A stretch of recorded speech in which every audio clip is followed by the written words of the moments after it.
How's it going, everyone? This is Jason Navarro. You're listening to Tongues Out Podcast, and let's just jump right into today's subject.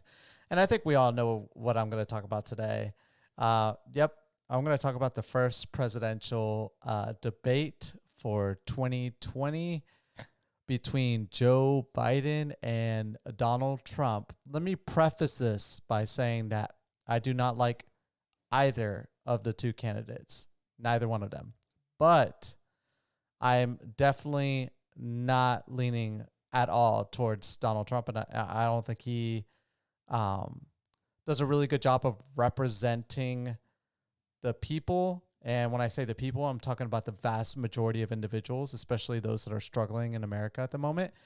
And to those individuals that are in favor of him that are struggling, I would really ask that you look at the two-party system as just failing you in general. Like, I am going to, this is going to be the least enjoyable. I said that about Hillary, but I really do feel like this is going to be the least enjoyable vote towards a Democrat that I've had ever. And it just sucks because I voted I voted McCain. I voted, or no, sorry, I didn't vote that election. I chose because I didn't want to get involved in that election because I didn't respect his VP pick that he had with Sarah Palin. I thought she was definitely more intelligent than Trump, but probably in the same level of character, pretty much. And I felt like McCain was very level-headed, but I just didn't like his VP pick. I think he could have picked a lot of different other people, and if he had picked a stronger VP pick, if he had picked Paul Ryan, who I don't think Paul Ryan was even known at the time, but if that was his running mate like Mitt Romney had, I would have definitely voted for McCain. But I ended up not voting that election because I didn't want to vote for Obama, and I was a kid at the time, so I was like, I'm just not going to vote for the second election or the second term for Obama. I voted for Mitt Romney. I was so on Romney, but I definitely at the time was a big proponent of Paul Ryan because I was studying finance, and Paul Ryan came from a finance background, and he was a fiscal conservative, so he was like all about the numbers, and I was as well at the time when I was that young. It's so weird. Generally, that's the kind of stuff that you think about when you're older, and it's weird to how I've transitioned in mindset from being younger to where I'm at the moment, where I went from leaning left or right to now leaning more center left in perspective. Now I do have some things that I do agree with the conservative establishment, but it's almost every single day that I just can't respect the platforms that they stand on. But that's almost the same narrative for the Democratic Party as well. I after Obama, it was the Hillary and Trump election, and honestly, I was starting to transition my perspective on a lot of different matters, and like I'm against abortion. Like it pains me to think about the idea of people having that. Let's just talk about something like that's super sensitive of a subject. But I still think that is a personal matter that should be like that only individuals that have the responsibility of making that decision should be coping with. I don't think government should have ever gotten involved in something like that. And it makes absolutely no sense to me whatsoever that government gets involved. And I know the only reason that the Conservative Party gets involved in that is because of their religious background. And I'm not a religious individual. So to me, it's like that's the stupidest reason for you to get involved. There has to be a separation of church and state. And that's how the founding fathers wanted it to be. But of course, we use our background to kind of dictate how we're going to live our lives. But I feel like I'm a moral person. I feel like I treat other people as best as I can. And my personal philosophy is that I'm going to grow as an individual, but not at the expense of my fellow neighbors. Like, I don't think anyone should have a philosophy where they feel like they have to stand on people and not respect your fellow human to get ahead in life. I've never been that type of person. I don't like that mentality. And every single time in life that I've made the mistake of even entertaining those ideas, I feel dirty inside. I feel ugly. I feel like I betrayed myself in essence. And so, but you can have this type of character, and I feel like that is better aligned than some other like religious individuals. I feel like use their religion as an excuse for them to get away with certain things because they feel like that they'll be judged in the afterlife. It's like that's not right. You shouldn't wait until you pass away to be judged. I feel like your decisions and your actions should affect what happens in your life currently at the moment. But that's like one of the things that like the Conservative Party, like I'm not for it, but I'm also not for the idea of government getting involved. So like I'm like centered on that perspective, and I feel like a lot of left individuals would argue with me, but I also feel like there's a lot of grain argument as well. I'm open to having discussions. Like if someone was taken advantage of and raped and by a person and therefore I never the idea that that person had to now give birth to a child that is no means a part or has half of anything that you ever want to think about. Of course, like early on, take contraceptives, take what you need to I can empathize with people that goes through that. I think that's torturous. I think the psychological, it's like you're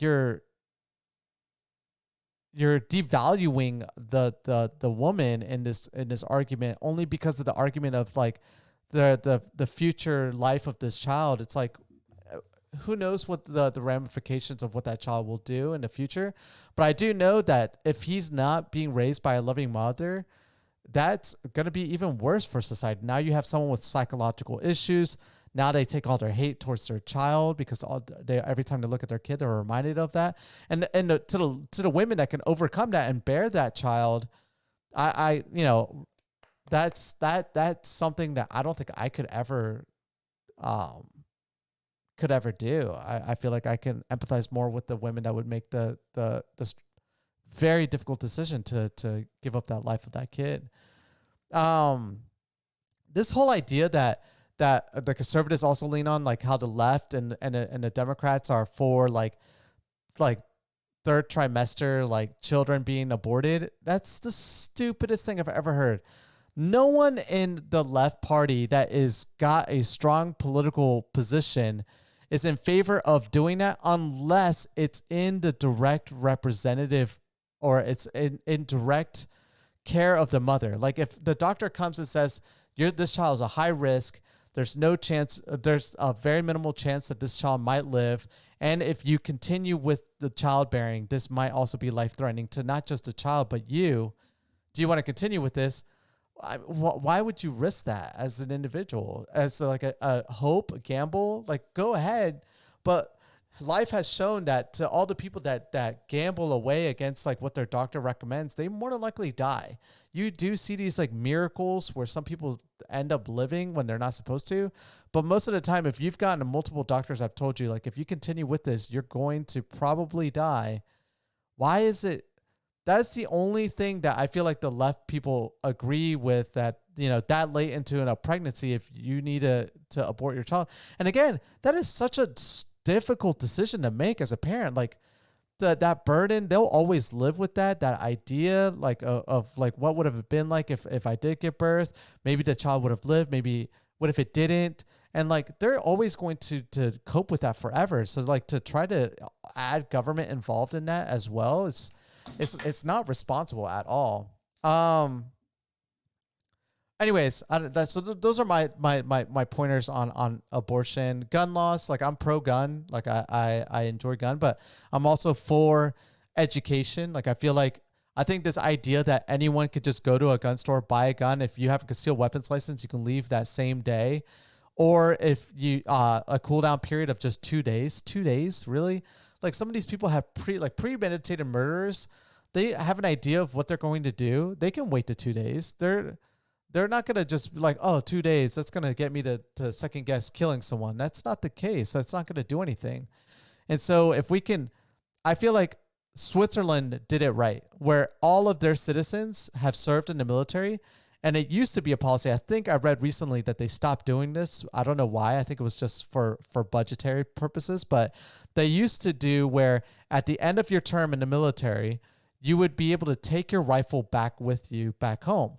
And in Switzerland, you're able to own guns, but everyone is educated with a weapon because they've all had to serve in the military. If you own a gun, you got your gun rights from serving in the military, gaining an education, learning how to fire a weapon, how to properly maintain it, and understand what that is that you hold in your hand, how powerful of a device that thing is. I don't think I agree with people when they say like any tool could be used to kill someone. I totally agree. But at the same time, this device can cause more harm potentially than a knife can. Like a person with a knife can be disabled by someone with martial arts training. A martial artist cannot defuse a gun like a shootout. I mean, they can if like they're very lucky and they're up close to their target and they want to defuse the situation immediately, but you'd have to be a very trained professional and you'd have to know how to do that. And we're talking about a small batch of people like special forces individuals, people that have been properly trained in close quarter combat in the military. Not everyone gets that kind of training in the military, or just martial artists, like jujitsu people, or you know what I mean? Those like small category of people, and to hope that one person's going to be in the area when guns start getting start shooting in the middle of an area. No, of course not. Whereas if someone has a knife, you know, the average citizen, if they, with the risk of their own life, of course, they could potentially disarm the opponent. And then, you know, when other people see that this person no longer has a weapon, they can come in and assist in the matter and take down this target. That's not going to happen in a shootout. It normally doesn't happen that way. And if it does, a lot of people are going to die because, again, with a knife, you don't just go and stab one person. Like, people could survive depending on where they get stabbed. I don't know. This whole debate about the guns, it's stupid to me. Like, I feel like we put so much focus on the weapons. It needs to be education. I feel like a lack of argument is ever put in when it comes to education on everything. You know, why people are unfortunately losing work, not being in a better position as adults, why there's a lot of struggles, and because no one's willing to just have education and teaching people to prepare for a life when they leave school. I don't think that discussion ever happens. And it really should be the parents' responsibility to do that. But anyways, I'm getting off the subject. As you can see, like, things can be very, if you can have an open discussion, I feel like you can have a very centered perspective on things where you don't have to give up guns, but you also don't have to agree that just give everyone guns. That's the argument, right? Like, the conservatives are like, oh, just give the teachers guns to protect the schools. Let's not educate them. And some teachers don't even want to have guns.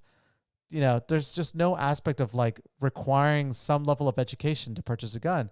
Look, if you're not for that, you're not the type of person that should be owning a gun, because you're like, no, I don't need an education. I know what I need to do. Like, every time I talk to a responsible gun owner, they properly handle the guns. Every time we go to a range, everything's laid out properly.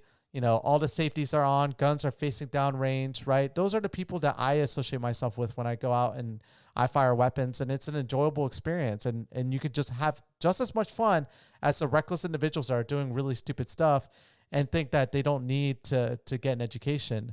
Those people do need an education because they are one stressful situation away from making a horrible decision. And I think a lot of education needs to go towards that as well. But anyways, we could talk about a lot of different things. Those are just my two positions on some pretty sensitive subjects that if anyone ever wants to have an in-depth discussion on, like a logical in-depth discussion, I'm always open to that. Always open. But anyways, going back to the presidential debate, it was like, I don't understand. What I just did is responsible. If I was a presidential representative, like if I was your appointee for president, I think when you want me to come on stage, the last thing you want me to do is attack the character of the other person. There's a small base of people that care about that love drama, that will enjoy that.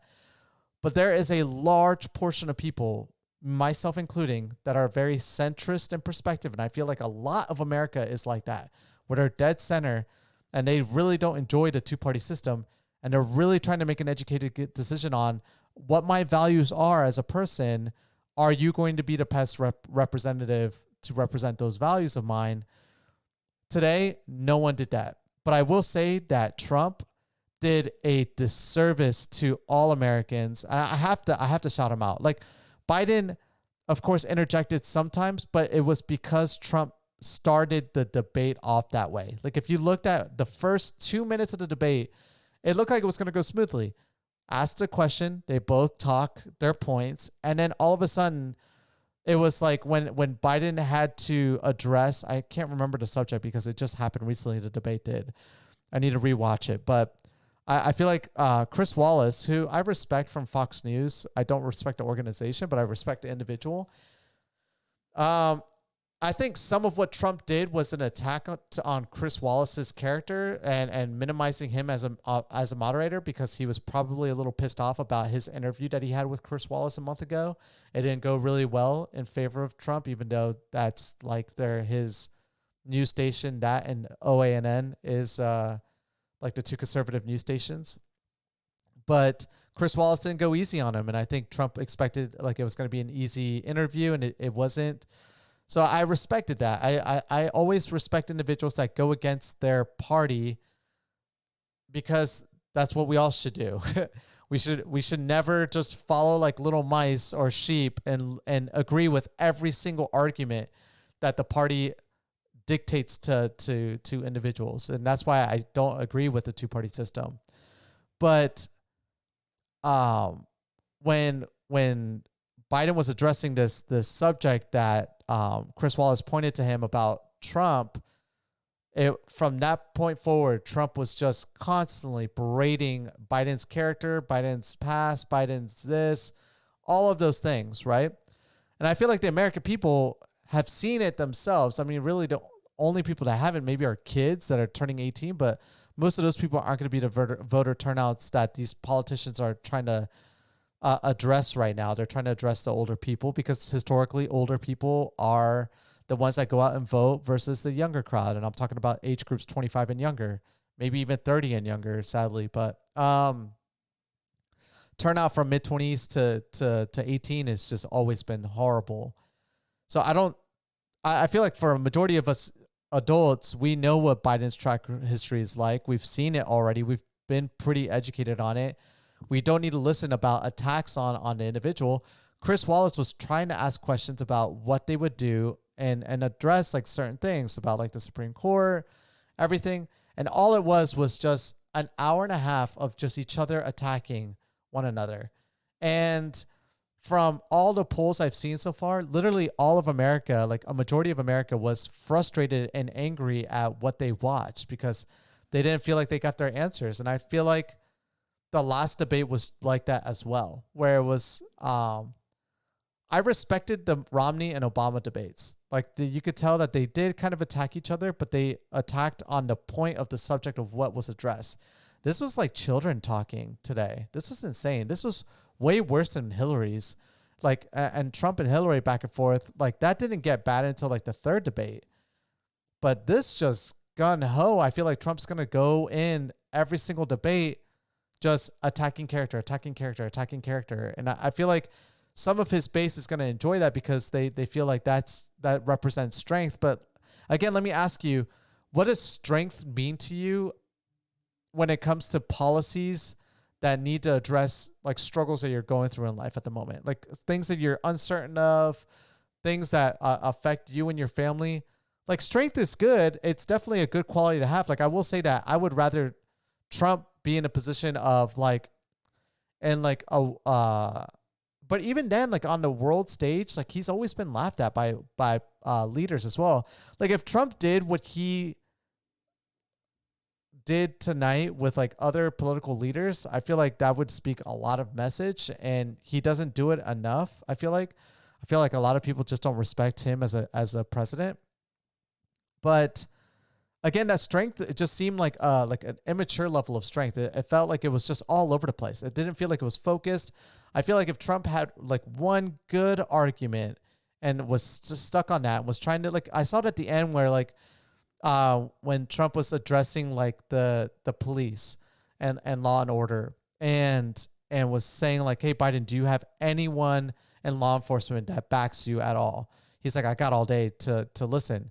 I thought that was good. That was a good move. That was a good move. If he left it at that, and then if Biden tried to get around the subject and Trump did what he did again, which was like, I still don't hear you talking about someone, that's boom. That's a good move, right? Because law enforcement is important to a lot of people. Some people are against it. Some people are for it. I'm dead center. I feel like you can't have lawlessness. You can't have anarchy. And I feel like a lot of people want that. I mean, that's the message for Antifa, the organization. It's not even an organization. It's an idea. The idea is an anarchist perspective.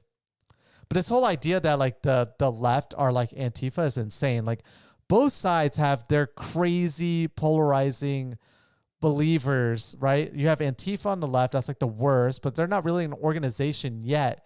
I feel like eventually they're going to get organized and become an organization, but they're just not there yet.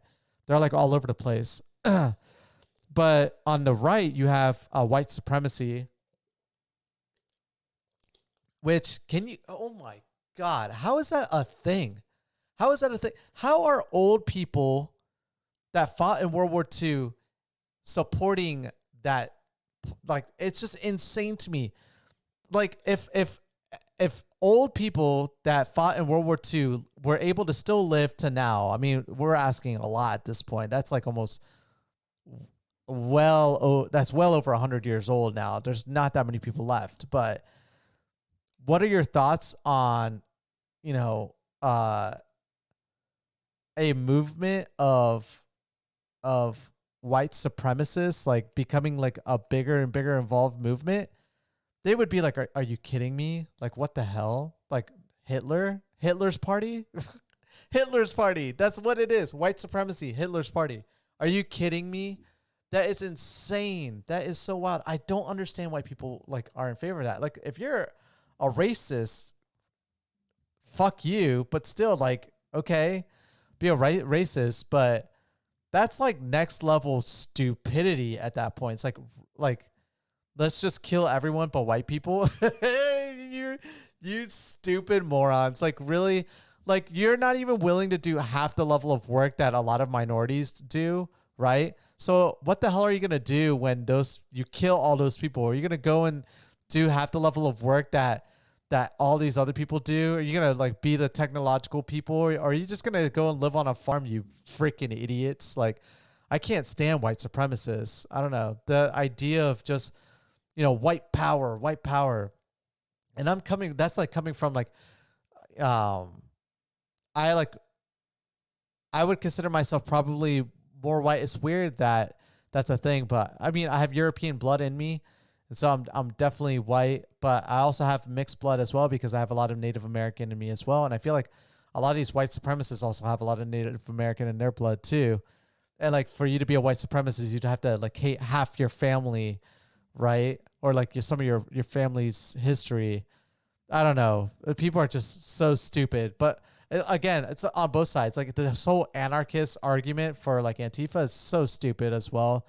Like, if you're supporting either one of those, or like even the Ku Klux Klan, like, fuck you. You're the problem in this world right now. Like, go fucking make your own country, like, where you guys can go and have battles against one another all the time, and that like will suffice. Give you guys a Dakota. We'll give you a Dakota. Take North Dakota. There you go. We'll have West Dakota will be the Antifa supporters, and Right Dakota will be the supremacists, and we'll just like put a wall around it, let you guys live on your land, and then when you guys want to attack each other, go ahead and attack each other. But you guys are freaking idiots. Anyways, like I said, I feel like a vast majority of individuals aren't in these polarizing positions, but both parties want to like address that like the parties are believers in these ideas. I don't know. Like I have a lot of conservative friends that are logical. I don't understand how they can support Trump. I can see why, because he's always going to align himself with the conservative party. But I mean, a true conservative and a true liberal would not really favor either political party. Honestly, you wouldn't. To just be frank. I mean, they're not doing what they're supposed to be doing, right? Like fiscal conservatives. I mean, think about it. Like this president has spent more money than any other president ever in the history of America.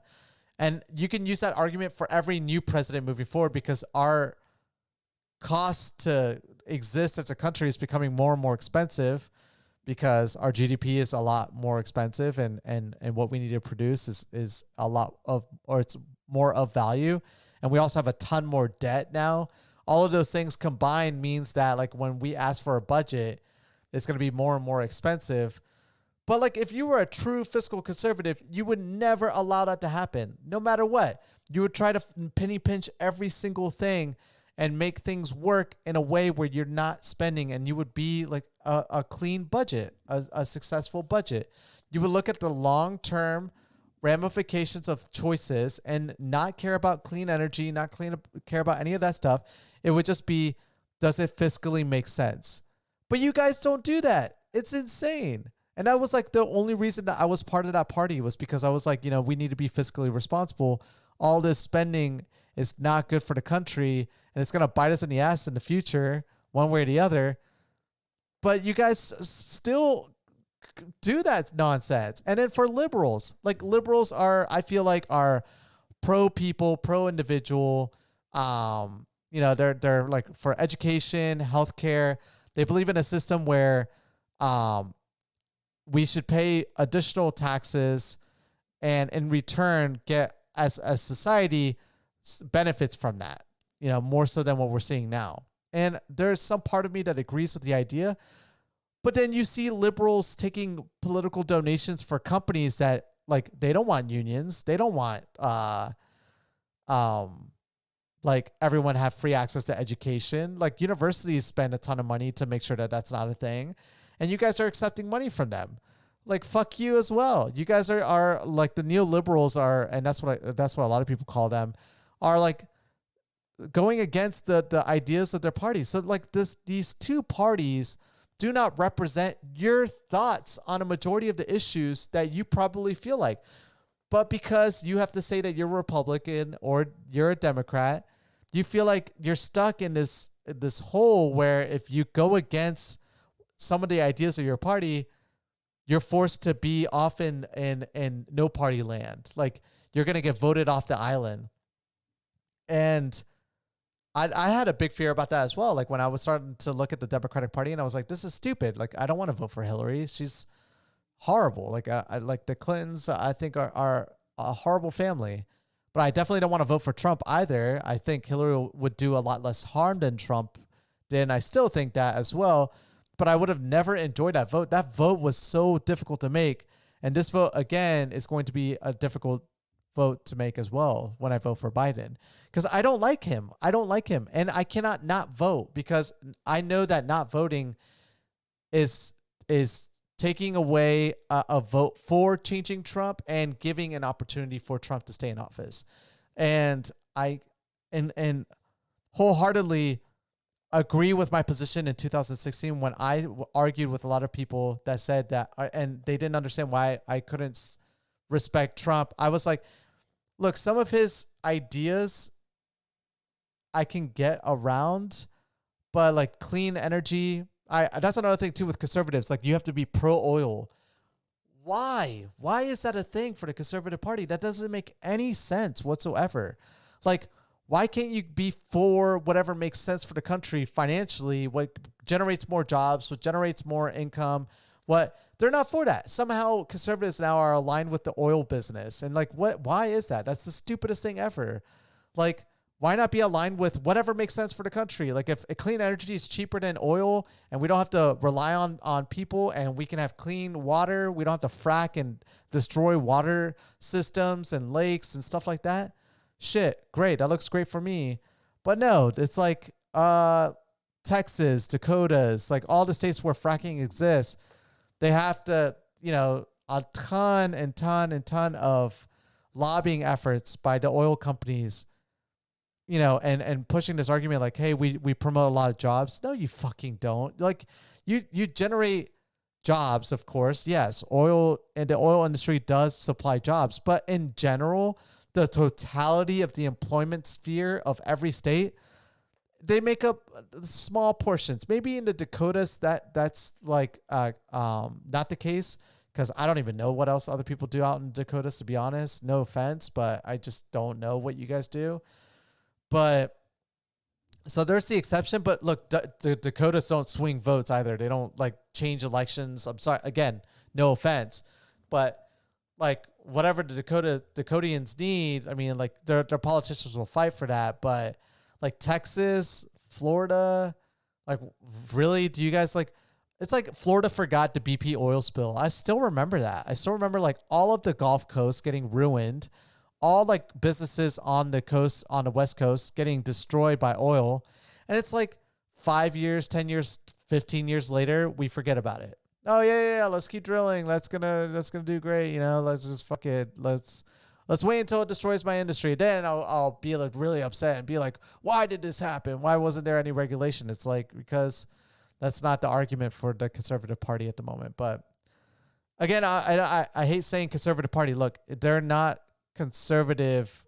They're more than likely not your type of conservative. And for the Liberal Party, they're not the Democrats. The Democrats are not the Liberal Party. The Democrats are a neoliberal party, and the conservatives now, or like the Republicans now, are, I don't even know what the Republicans are now. Like I don't even know what to call them, but they're just all over the place. I feel like they're trying to hang on. I feel like they feel like they're losing power. And so they're like trying to stack everything to like keep the Conservative Party alive for the next decades to come. Like the judges, the Supreme Court, the appeals courts, and all these other judges, and trying to like, because I feel like they feel like they're going to lose like all of DC power. So they need to like stack the cards somewhere where they know they can have some relative power for some time. It's like stupid. Why give up hope? Like, and I understand like you're trying to target your base, but you're missing out on a ton of people. There's a lot of people in the middle that are waiting to pick a party that they really respect, me including. And honestly, fuck that. Dude, screw the two-party system. I hope this election shows that the two-party system is the dumbest thing ever, and that we should all just vote for who we think is going to be the best option for us. And I hope the Democratic and Republican Party tank. I hope they get it from all sides. I hope like the Republican Party breaks up. I hope the Democratic Party breaks up. And I'm so excited to see the negative turnout for both of this. So keep it up, Biden and Trump. Keep up making you guys selves look really stupid, including you, Mr. President. Like, you're just looking like an idiot. At least to me, you're looking like an idiot. And like, I wanted to hear what your thoughts were on a lot of different things. I wanted to hear your thoughts on COVID. I wanted to hear your guys' thoughts on like what you're going to do for people when the rent moratorium is going to end. What's that? What, everyone's just going to get kicked off on the streets? Like, look, I'm in a fortunate position where that's not my story, but there are a ton of people that right now are struggling. And we're coming into the winter, which for a lot of industries is like the slowest time period as well, especially in hospitality. And what are you going to do? So many businesses are going to tank. The markets are going to tank because a lot of people aren't going to have the type of money that they would normally want to have during the holidays. It's going to be one of the worst Christmases for a lot of families. The optimism is going to be so down. The vaccines are going to be rolled out, but like logistically, does anyone really believe that they're going to be able to tomorrow go to their doctor and get a vaccine? Give me a break. Like, that's the stupidest thing as well. And for a lot of people that are against vaccines in general, what? So you're going to get this vaccine, but not the other vaccines that are recommended to you? It's insane. I don't know. I just feel like, and again, like logistically, how are we going to give, like they say for most of the vaccines, you're going to need 2 dosage. and both dosages have to be given within a 15-day time period. So you're going to have to go to a doctor's office, get your first one administered, then come back 15 days later and do it again. There is not enough doctor's offices and equipment to facilitate all people getting this vaccine at once. So they're going to have to do it in stages. And effectively, that's not going to work because this vaccine, no one knows if it's like effective all year long or if it's only effective for a small time period. So if you do portions of the population, right, start off with like the first responders and seniors, and then you go to like maybe like parents and kids, and then you start going down, working down the list on age groups at that point, you're looking at like groups of individuals, and like the first group will then need another treatment probably in on the third quarter, on the fourth quarter, because they're going to realize that the vaccine is only like a booster and they need to keep getting them every time.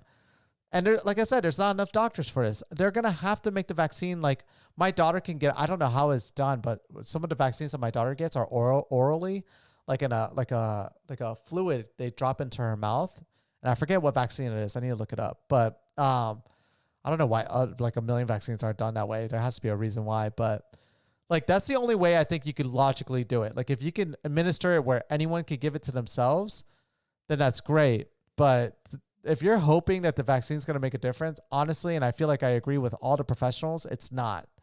And so if you think like, oh, like Trump is going to release this like vaccine and we're all saved, dude, that's this, like Russia has been vaccinating its citizens and you don't see it and that's been like a month now, almost like 2 months that they've had this like vaccine that they've gone ahead and said that they've been giving to their people. And I would love to see the news coming out of that country as if like they have no more COVID. No, COVID's going to be a part of everyone's lives for quite a bit until we all make the adult decisions to start, respecting what the science says and like maintaining distance.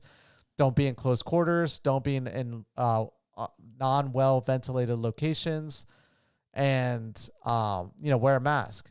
Because like if you wear a mask, I don't know if you've realized this, but if you wear a mask and like take a lighter and try to blow through the mask to blow out the lighter, if you hold the lighter like just 2 inches away from your face, if you have a good mask, you're not blowing out that lighter. So it shows you that the particles that you're breathing are breathing up out of the mask from the top and from the bottom, but they're not blowing out straight. And so they don't have the distance to travel this way.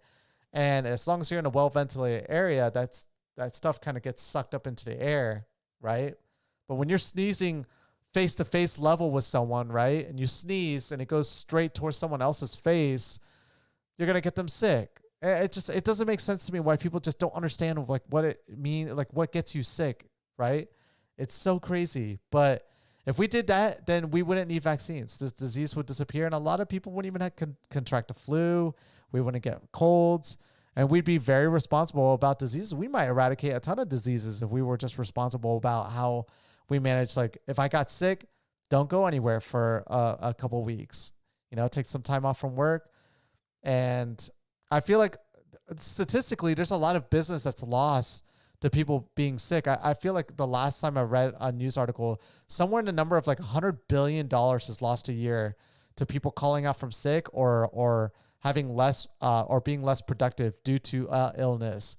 And so if we had better healthcare system or like a system that finance people's time off, like a government time off, like sick pay time off, where you stay at home and you don't affect other employees and other people when you're sick, and you don't feel like you're going to be losing money. You get paid still. You stay home, make sure you get good, and then by the time you're good, you go back to work. You're going to minimize how many people get sick. It's going to be great for business. Everyone can continue having a good life. I don't know why it's so difficult to do a program like that. Honestly, the savings that you would have on the business side of things, right, where other people aren't getting sick and having to call off work, would be tremendous. And you'd be eradicating a ton of diseases as well. But those systems aren't in place. And right now people feel like they're forced to have to work or not pay rent. And then wonder 6 months down the line when their lender or landlord asks them for 6 months of rent all at once, what am I going to do? That's honestly, no one knows how bad it's going to be, but I promise you, January of 2021, just watch. It's going to be the worst month of a majority of Americans' lives. I feel like a lot of news is just going to come out unless like a miracle happens, but there's no little talk about those miracles. So the more you're prepared for that, the more you're not going to fall victim to that time period. But anyways, I think I've talked long enough. This debate was horrible. I don't think anyone got anything out of it. If you're into drama, cool, good for you. You got some entertainment out of it. But for everyone else that was hoping to hear something of value about how the politicians were going to address a lot of different issues that's going on in this country, we didn't hear anything. So hopefully it's not like that in the second debate. Hopefully they both get a lot of negative press from this. And if they don't, like, screw the media anyways. The media sucks. But to those that are like all cheerful for their party of how they performed tonight, you're idiots. Like, your party didn't do shit. They didn't address anything you wanted them to address. They didn't talk about anything that people need help with. So, but if you think your party won, hey, I guess you think debates are won over who's the loudest. That's the stupidest thing ever. Anyways, thank you guys so much for listening to me rant today about politics. I try not to do so much of those, but I do enjoy politics. I enjoy them a lot. I wish I had a platform where I could debate a lot more. I do eventually see myself becoming a politician when I get older. And I definitely will be running as an independent. I will not be running under a political party, and I will never go back. I was a Democrat for 4 years. I was a Republican for 8.5 years. Never going back to either party. They would have to make some radical changes on both sides for me to even entertain going to either side. But until they do, I'm an independent. I'm a proud independent, and I hope a lot more people become independents after this election period. But thank you guys so much for listening, and I'll catch you guys mañana. Peace.